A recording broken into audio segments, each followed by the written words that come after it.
Hello दोस्तों, आप सभी का स्वागत है मेरे यूट्यूब चैनल में जिसका नाम है इलेक्ट्रीशियन स्किल वर्क। दोस्तों आज हम आपके लिए लेके आए हैं बहुत ही इंटरेस्टिंग वीडियो जो कि रिंग सर्किट के ऊपर है। दोस्तों रिंग सर्किट क्या है, उसकी वायरिंग कैसे की जाती है, इसका पूरा जानकारी आज हम आपको बताएंगे। दोस्तों अगर हमारे चैनल में नए हैं तो चैनल को लाइक शेयर सब्सक्राइब करें और सब्सक्राइब के बगल में एक बेल आइकन होगा, उसको प्रेस करेंगे। प्रेस करने के बाद उसको ऑल पे क्लिक करेंगे तो हमारी अगली आने वाली वीडियो का नोटिफिकेशन आपको जल्द मिलेगा। दोस्तों चलते हैं, हम आपको बताते हैं कि रिंग सर्किट का वायरिंग कैसे किया जाता है। दोस्तों वीडियो में बने। दोस्तों जैसा कि आप देख सकते हैं ये हमारा हो गया MCB बॉक्स और इसको लोग DB के नाम से भी जानते हैं, जिसका फुल फॉर्म होता है डिस्ट्रीब्यूशन बोर्ड। और ये हमारा हो गया रिंग सर्किट जिसमें हम रिंग सर्किट दौड़ाएंगे। और रिंग सर्किट का मतलब होता है दोस्तों कि वायर उसमें अगर आ गया है या न्यूट्रल फेस आ गया है, अगर न्यूट्रल फेस कहीं से कट जाता है, पूरी तरीके से अगर कट भी जाता है, उसके बाद भी आप इसमें चार्जर, पंखा और भी जितने भी आपको चीज़ लगाने हैं इसमें आप लगा सकते हैं। उसके बाद भी इसमें लाइट आती रहती है दोस्तों। उसके बाद आप देखिए ये जो हमारा DP है, DP में हम न्यूट्रल और फेज दोनों दौड़ा दिए हैं। और उसके बाद जो होता है आउट का वायर जो होता है ये हमारा होता है न्यूट्रल, ये हमारा होता है फेस। तो दोस्तों जो डिस्ट्रीब्यूशन बोर्ड होता है उसमें न्यूट्रल का पॉइंट बना होता है, जो कि हम न्यूट्रल के पॉइंट को इधर ही से टच करवा देते हैं। और उसके बाद जो होता है जो फेस का वायर होता है इसको हम यहाँ से नीचे लेके और सिंगल पोल की जो SP है उसके नीचे वाले पॉइंट में, तीनों में हम पॉइंट में डाल देते हैं ऐसे करके। और उसके बाद अब किसी एक MCB से हम फेस को लेके जाते हैं और फेस को लेके आ रहे हैं इधर। उसके बाद जो ये हमारा बोर्ड है, बोर्ड के जो स्विच है उसका नीचे वाले पॉइंट में हम टच करवा देते हैं फेस का वायर। और उसके बाद उसी टर्मिनल से हम लेके वायर को निकलते हैं, दूसरी स्विच के नीचे वाले पॉइंट में लगा देते हैं दोस्तों। और उसके बाद आप देखिए फिर उससे से वायर निकालते हैं। और उसके बाद हम तीसरी जो हमारी स्विच है उसके नीचे वाले पॉइंट में हम लगा देते हैं।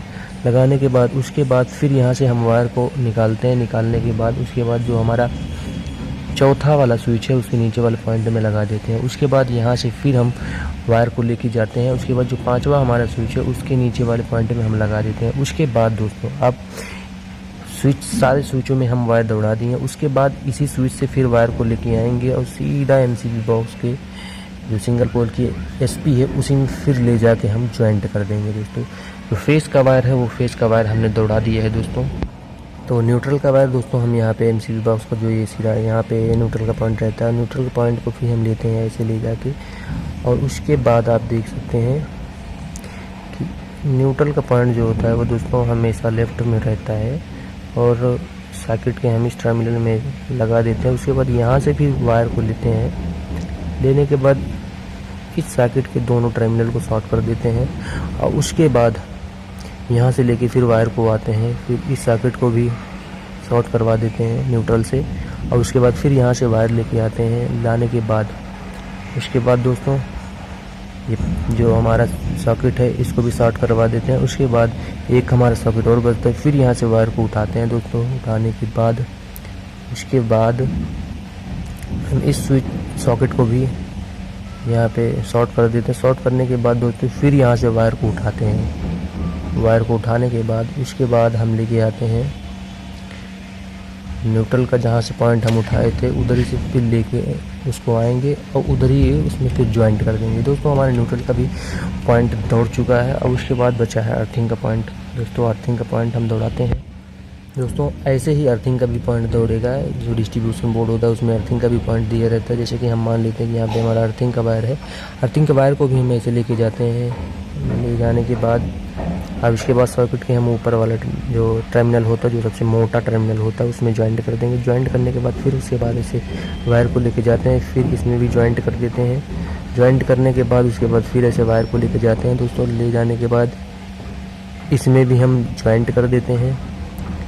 ज्वाइंट करने के बाद वहाँ से फिर वायर को उठाते हैं। उठाने के बाद उसके बाद हम चौथे वाले सॉकेट की तरफ बढ़ते हैं। चौथे वाले में भी ऐसे टर्मिनल में हम ज्वाइंट कर देते हैं। ज्वाइंट करने के बाद उसके बाद फिर यहाँ से वायर को लेते हैं। फिर वायर को लेने के बाद हम फिर इसमें भी ज्वाइंट कर देते हैं। ज्वाइंट करने के बाद दोस्तों फिर यहाँ से वायर को वैसे लेके आते हैं।